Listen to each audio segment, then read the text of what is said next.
क्या आपकी कुंडली में है पितृदोष? हर वक्त रहता है मानसिक तनाव, चौबीसों घंटे रहती है पैसों की दिक्कत, तरक्की में अड़ंगा लगाता है पितृदोष का नकारात्मक प्रभाव। पितृदोष पर देखिए आचार्य मयंक शर्मा जी की खास पेशकश, वो भी सिर्फ धर्म ज्ञान पर। नमस्कार, धर्म ज्ञान में एक बार फिर आप सभी का स्वागत है। मैं हूं आपके साथ कविता राणा और मेरे साथ मौजूद है हमेशा की तरह जाने माने ज्योतिषाचार्य मयंक शर्मा जी। धन्यवाद कविता। सभी दर्शकों को बहुत बहुत नमस्कार। ज्योतिष शास्त्र में पितृदोष को सबसे बड़ा दोष माना जाता है। कहते हैं कि इससे पीड़ित व्यक्ति को अपनी जिंदगी में कई उतार चढ़ाव देखने पड़ते हैं। जिसकी कुंडली में पितृदोष का निर्माण होता है उसे पैसों की दिक्कत से लेकर मानसिक तनाव तक झेलना पड़ता है और उसकी तरक्की में भी काफ़ी बाधाएं आती हैं। ऐसे में आज हम मयंक शर्मा जी से ये जानेंगे कि आखिरकार पितृदोष होता क्या है, इसका नकारात्मक प्रभाव किस तरह से इंसान को बहुत ज़्यादा परेशान करता है और इसके प्रभाव को कम करने के लिए क्या क्या उपाय करने बेहद ज़रूरी है। तो मैं ये सबसे पहले मैं जानना चाहती हूँ कि क्योंकि पितृदोष कई बार सुना है मैंने कि बहुत बड़ा दोष माना जाता है और इससे बहुत हानि होती है, तो ये होता क्या है? देखिए, ज्योतिष के अनुसार पितृदोष जो है वो बहुत बड़ा दोष माना जाता है कुंडली में। और पितृदोष में कहते हैं कि पितृदोष यानी कि पितृ हमारे पूर्वज या पितृ ऋण कुंडली से हो जाती हैं। कुंडली में अगर आपके पितृदोष हो और पितृ ऋण से पीड़ित हो तो वो कुंडली अच्छी नहीं मानी जाती, शुभ कुंडलियाँ नहीं मानी जाती। उसमें क्या होता है कि आपके पूर्वज पिछले जन्म के जो थे वो कहीं ना कहीं आपसे खुश नहीं थे, कोई परेशानी थी, उनकी इच्छाएं अधूरी रह गई थी, तो आपकी कुंडली में पितृदोष लगा है और उस पितृदोष की शांति करानी बहुत ज़रूरी होती है। अन्यथा व्यक्ति को जीवन में बहुत उतार चढ़ाव का सामना करना पड़ता है, अप्स एंड डाउन काफ़ी रहते हैं जी। और आखिर ये पितृदोष बनता कैसे है? जन्म कुंडली में यदि सूर्य पर शनि, राहु और केतु की दृष्टि हो जाए, यानी कि ऐसे समझिए जिन व्यक्तियों की कुंडली में सूर्य शनि के साथ हो, सूर्य शनि को देख रहा हो, सूर्य राहु के साथ हो, सूर्य केतु के साथ हो, तो इस परिस्थिति में ये पितृदोष का निर्माण हो जाता है। और ऐसे ही चंद्रमा अगर कुंडली में आपके राहु या केतु के साथ हो, राहु केंद्र में बैठा हो, केतु केंद्र में बैठे हो, तो पितृदोष का निर्माण होता है। राहु की दृष्टि सूर्य पर पड़ रही हो या फिर नवम भाव का मालिक कुंडली में पीड़ित हो, नवम भाव पिता का ज्योतिष में माना गया है, वहाँ पर अगर राहु बुध के साथ आ जाए, नवम भाव का मालिक जो है वो बुध के साथ आ जाए या राहु के साथ आ जाए या शनि के साथ आ जाए, यानी कि नवम भाव का मालिक अगर तुला लगन लेते हैं तो बुध बनता है। अगर वो कुंडली में राहु के साथ बैठ गया चाहे किसी भी भाव में, तो समझ लीजिए आपकी कुंडली में पितृदोष का निर्माण हो गया है और ये जीवन में तमाम तरह की बाधाएं, मानसिक तनाव, संकट और आपके जीवन में हर तरह की उन्नति को रोक देता है। बड़ी परेशानी जीवन में रहती है व्यक्ति के, सभी तरह के सुख छीन लेता है, इंसान बहुत नकारात्मक हो जाता है और किसी किसी परिस्थितियों में अगर सूर्य केतु का योग हो, मंगल भी हो, तो व्यक्ति हिंसक भी हो जाता है। और अगर ये चंद्रमा से बनता है, राहु से बनता है, तो व्यक्ति जो है बहुत ज़्यादा नेगेटिव हो जाता है, डिप्रेस रहता है, उसके मन में तरह तरह की नकारात्मक बातें आती हैं और बहुत ही वो परेशान रहता है। जी।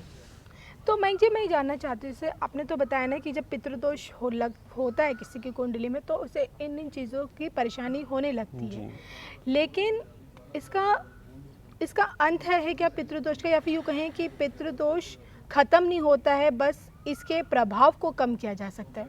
देखिए, कोई भी दोष ज्योतिष में अगर कोई कह दे कि मैं खत्म कर दूंगा, कोई ज्योतिषी इस पूजा पाठ से, तो कोई भी दोष खत्म नहीं हो सकते। जिस तरह कुंडली में आपके शुभ योग का प्रभाव खत्म नहीं हो सकता, ऐसे ही अशुभ योग का प्रभाव खत्म कभी नहीं हो सकता है। वो प्रभाव बहुत कम हो जाता है और इतना कम हो जाता है कि उसका असर आपको ना के बराबर पड़ता है।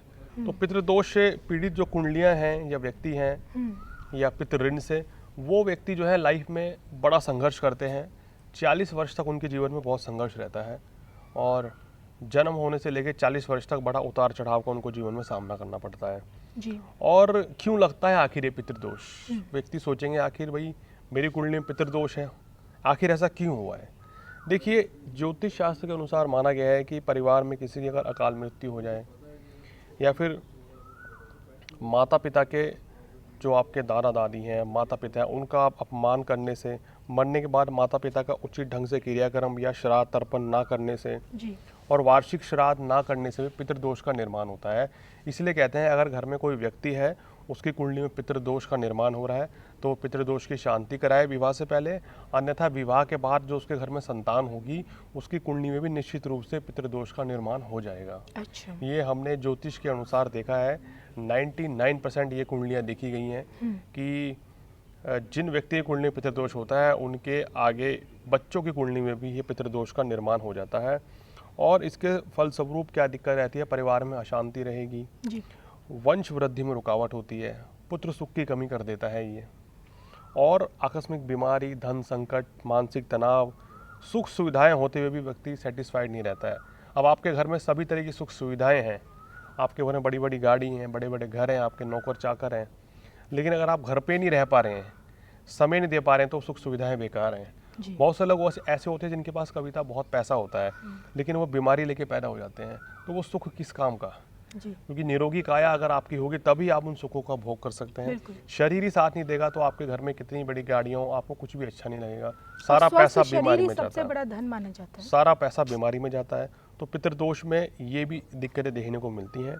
बहुत से लोगों ने ये टॉपिक हमने इसलिए उठाया है कि लोगों ने जानना चाहा है कि सर पितृदोष हमारी कुंडली में है, किसी ने बता दिया है कि पितृदोष की शांति करवा लीजिए और वरना तो समस्या ठीक नहीं होगी।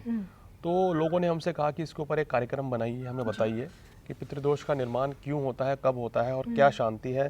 जी। और कई ज्योतिषियों ने उनको ये भी बता दिया कि इसमें बहुत ज़्यादा खर्चा आएगा और इससे वो लोग और डर जाते हैं कि हमारे पास इतने पैसे भी नहीं हैं, कैसे पितृदोष की शांति करें आचार्य जी, गुरु जी हम। तो आप हमें सरल शब्दों में हमें बता दीजिए क्या मेरी कुंडली में पितृदोष है या नहीं है। दूसरा, इसका सरल उपाय क्या है, क्या साधारण पूजा है जिससे कि हम भी लाभान्वित हो सकें। तो इसलिए हमने कार्यक्रम मेरे दिमाग में आया है, इसलिए ये कार्यक्रम बनाया गया है कि लोगों के मन से वहम और डर भी निकाला जाए और इसकी शांति क्या है वो भी बताई जाए। जन्म कुंडली में पितृदोष कब और कैसे इसका निर्माण होता है, जैसे कि मैं आपको पहले बता रहा था कि पूर्वजों को अगर प्रसन्न नहीं किया जाता है पिछले जन्म में, जी। पूर्वजों के साथ बुरा बर्ताव किया जाता है तो आपको अगले जन्म में पितृदोष भोगना पड़ता है, या आपने अपने पूर्वजों की सेवा नहीं करी है तो भी पितृदोष होगा। और सही तरीके से उनका अगर अंतिम संस्कार नहीं किया है या जो अकाल मृत्यु होती हैं वो, या आपके घर में कोई ऐसा बुजुर्ग व्यक्ति जिसकी मृत्यु हो गई है, कोई इच्छा उनकी रह गई थी वो इच्छा पूरी नहीं हुई, तो उसके कारण भी ये पितृदोष का निर्माण होता है और वो आत्मा भटकती रहती है आपके घर में, और जब तक उसकी इच्छा पूरी नहीं होती है वो संतुष्ट नहीं होती है, अतृप्त रहती है, और जैसे ही उसकी इच्छा पूरी हो जाती है तो वो आत्मा अपने आप ही चली जाती है। तो इसलिए कहते हैं कि अपने पूर्वजों के सुख दुख का बड़ा ख्याल रखना चाहिए। जी। आपके घर में पूर्वजों का श्राद्ध होना बहुत ज़रूरी है, और जो उनको चीज़ पसंद है उस दिन वो चीज़ बना के लोगों को खिलानी चाहिए, तो भी विशेष लाभ मिलता है और किसी तरह की कोई परेशानी फिर आपके जीवन में नहीं रहती है। जैसे योग बता देते हैं, लोग कह रहे हैं कि सर मैं कैसे जानूं कि मेरी कुंडली में पितृदोष बना हुआ है, हाँ, भाई साधारण सा बता दीजिए। कहते हैं कि बहुत से एस्ट्रोलॉजर्स मिसगाइड कर देते हैं कि आपकी कुंडली में पितृदोष है। अब वो है भी या नहीं हम कैसे जान सकते हैं? तो बहुत साधारण सा बात है, अगर आप ज्योतिष की नॉलेज रखते हैं, कुंडली में राहु का प्रभाव ज़्यादा हो या राहु कारक माना गया है पितृदोष का, और निम्नलिखित स्थितियों में राहु को पितृदोष की समस्या हो जाती है। यानी कि राहु यदि आपकी कुंडली में केंद्र या त्रिकोण में आ जाए, अब केंद्र त्रिकोण में अकेला नहीं होने से फर्क पड़ेगा, केंद्र त्रिकोण में राहु सूर्य या चंद्रमा से ही प्रभावित होना चाहिए तो पितृदोष का निर्माण होगा। राहु का संबंध शनि या बृहस्पति से केंद्र या त्रिकोण में हो जाए, केंद्र भाव किसे कहते हैं ये समझ लीजिए, पहला, चौथा, सातवां और 10वां केंद्र भाव होता है, त्रिकोण भाव होता है 5वां और 9वां।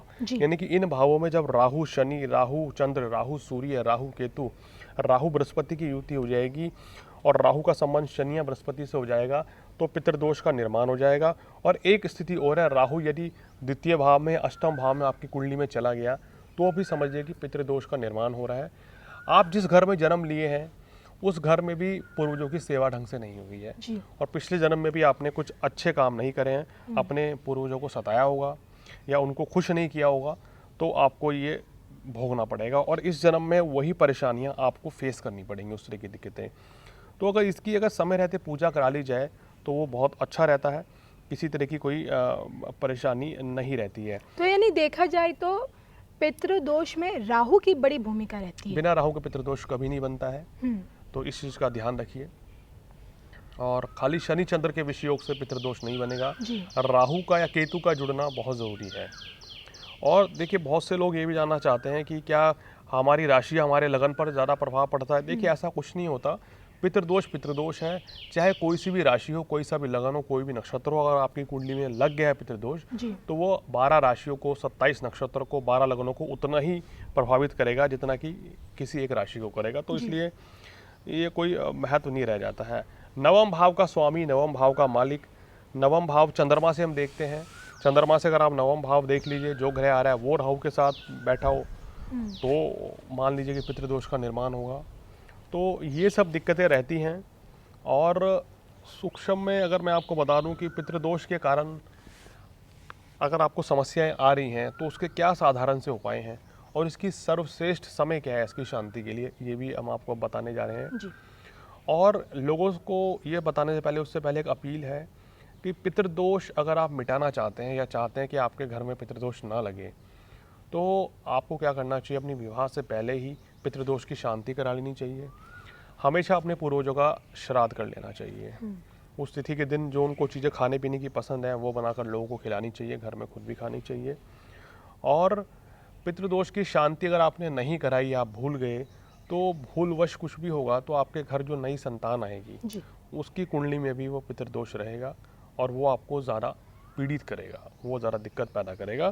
तो ये कुछ है पितृदोष के संबंध में जो भ्रांतियाँ, जो डर लोगों के मन में था। और पितृदोष में समस्याएं तो हैं, लेकिन बहुत से लोग कह रहे हैं सर, किसी ने बोला कि पितृदोष है तो अकाल मृत्यु हो जाएगी, पितृदोष है तो आपके घर में बड़ी परेशानियां आ जाएंगी। देखिए, इस तरह का भय इसमें नहीं रहता है और किसी भी तरह की डरने की ज़रूरत नहीं है पितृदोष से। अगर आपकी कुंडली में पितृदोष है और आपने अभी तक पूजा भी नहीं करवाई है, आपकी संतान भी हो चुकी हैं, तो अब आप अपने घर में पितृदोष की शांति करवा भी सकते हैं। जी। और मैं बता देता हूँ कि वो सही समय कौन सा है। देखिए, जब जब शारदीय जो श्राद्ध आते हैं, उस माह में अगर हम पितृदोष की शांति कराते हैं तो वो सर्वश्रेष्ठ समय माना गया है। उत्तम समय। बिल्कुल, श्राद्धों में पितृदोष की शांति करवाएं अपने घर में विधिवत पूजा करवा के, तो आपको विशेष लाभ मिलेगा। और गजेंद्र मोक्ष का पाठ करते हैं, अपने घर में करवाते हैं, तो भी कहते हैं कि पितृदोष की शांति मानी गई है। आपको क्या करना है कि चावल लेने हैं, चाहे एक मुट्ठी चावल ले लीजिए, चाहे 1.25 किलो या 11 किलो, वो अपने सिर से 7 बार उतार दीजिए और उसको पीपल के पेड़ की जड़ में उसको डाल दें। ऐसा आप लगातार करते हैं अगर 2-3 महीना, तो आपको विशेष लाभ मिलेगा, पितृदोष से मुक्ति मिलेगी। और अगर आपकी कुंडली में पितृदोष है तो जातक को क्या करना चाहिए, घर की साउथ फेस पर, दक्षिण दिशा पर अपने जो स्वर्गीय परिजन हैं, चाहे आपके दादाजी हैं, दादी जी हैं, जिनकी भी मृत्यु हो गई है, उनकी तस्वीर घर पर लगा के उनकी डेली वहाँ हाथ जोड़ें और डेली उस पर माला बदलें, तो भी पितृदोष से शांति मिलती है। क्योंकि पितृदोष की शांति के लिए ये बात ध्यान देना ज़रूरी है कि जो मृतक हैं उनकी जो तस्वीर है वो दक्षिण दिशा में लगनी चाहिए। ये ध्यान देने वाली बात है। बहुत से लोग गलत जगह दिशा में लगा लेते हैं, तो आप ये देखिए दक्षिण दिशा कौन सी है, उसके ओर ही आपने ये तस्वीर लगानी है। और श्राद्धों में क्या करना चाहिए कि जो आपके स्वर्गीय परिजन हैं जी। उनकी जो निर्वाण तिथि है उस पर आपको गरीबों को 11, 21, 51, 1 जो भी आपकी श्रद्धा है उतने ब्राह्मणों को भोजन कराना चाहिए और दान दक्षिणा खूब करनी चाहिए। पितृदोष के लिए शांति पूजा पाठ करानी चाहिए। और जो मृतक है, जैसे शुरू से कहता आ रहा हूँ, उसकी जो इच्छा थी, उसकी जो खाने की चीज़ थी, वो ज़रूर कम से कम एक वस्तु खाने में रखनी चाहिए, तो बहुत शांति मिलती है। पितृ जो हैं आपके हमेशा शांत रहेंगे, खुश रहेंगे, तभी उनका और आशीर्वाद आपको बिल्कुल, उन्नति की राह पे ले जाएगा। बिल्कुल बिल्कुल। तो जो उन्होंने आप जो उनकी सेवा नहीं कर पाए थे जीते जी, आपके पूर्वज नहीं कर पाए थे, वो आप बेहतर तरीके से कर पाएंगे और कोई परेशानी नहीं आएगी। काले कुत्ते को भी अगर उड़द की दाल की रोटी खिलाएं तो भी पितृदोष की शांति मानी जाती है। तो ये कराएंगे तो आपको बहुत फ़ायदा मिलेगा और किसी भी तरह की कोई डरने की ज़रूरत नहीं है जी। कोई परेशान रहने की ज़रूरत नहीं है। आप पितृदोष अगर आपकी कुंडली में है तो ये उपाय कर लीजिए, या फिर आपको क्या करना चाहिए कि जो हमने उपाय बताए हैं, अब जैसे श्राद्ध आ रहे हैं, सितंबर में इस बार श्राद्ध शुरू हो रहे हैं 2 सितंबर को, उस समय आप पितृदोष की शांति करवा सकते हैं। तो इसलिए अभी हमने ये जुलाई में एपिसोड बना दिया है कविता कि जितने लोग ज़्यादा से ज़्यादा देखेंगे बिल्कुल। तो श्राद्ध में पितृदोष की शांति ज़रूर करवा लें। और किसी भी तरह की भय, तनाव, डरने की ज़रूरत नहीं है। इसमें कोई हज़ारों लाखों रुपया खर्चा नहीं आता है पूजा पाठ में। बहुत से लोग ये भी कह रहे हैं कि सर, बहुत से एस्ट्रोलॉजर कह रहे हैं कि इतना हज़ार खर्चा आएगा, इतना नहीं। देखिए, पूजा होती है। आप किसी विद्वान पंडित जी से पूजा करवाइए जो पुजारी हैं, और इसमें बहुत ज़्यादा खर्चा नहीं आता है। कई बार लोग गुमराह भी कर देते हैं, तो उस चीज़ से डरने की ज़रूरत नहीं है। और मिसगाइड करके वो लोग ये कह देते हैं कि आपके घर में बहुत बड़ा अनिष्ट हो जाएगा अगर आपने पूजा नहीं कराई है। तो किसी तरह से डरिए मत। साधारण पूजा है, बहुत ज़्यादा खर्चा नहीं आता है। अगर आपने इसकी शांति करवा दी तो फिर कोई बड़ी समस्या आपके पूरे परिवार पर और आपके आने वाली पीढ़ी पर भी नहीं आएगी। बिल्कुल। और जैसे कि मैं हमेशा कहती हूँ, पितृदोष हो या चाहे कोई भी दोष हो, जितना भी बड़ा हो, लेकिन उसका उपायों के ज़रिए उसका निवारण आसानी से किया जा सकता है। तो ये हमारा जो स्पेशल एपिसोड था, ये पूरी तरह से पितृदोष पर आधारित था। आपको हमारे एपिसोड कैसा लगा, प्लीज़ हमें कमेंट करके ज़रूर बताएगा। और इसी के साथ ज्योतिष शास्त्र से संबंधित अगर आप किसी विषय के ऊपर जानकारी चाहते हैं तो आप हमें कमेंट बॉक्स में अपने सुझाव दे सकते हैं। और जाते जाते मैं आपको ये भी याद दिला दूँ कि अगर आपको अपनी खुद की कुंडली का विश्लेषण करवाना है, या फिर कहीं घर के वास्तु से संबंधित कोई सवाल है जो आप जानना चाहते हैं, या फिर आपकी ज़िंदगी में कोई भी परेशानी चल रही है और उसका निवारण आप चाहते हैं, तो बेझिझक स्क्रीन पे दिख रहे इस नंबर के ज़रिए आप सीधा मयंक शर्मा जी से डायरेक्ट कांटेक्ट कर सकते हैं और आपकी हर समस्या का समाधान आपको इन्हीं से मिल जाएगा। इसी के साथ हम दोनों को दीजिए इजाज़त। नमस्कार।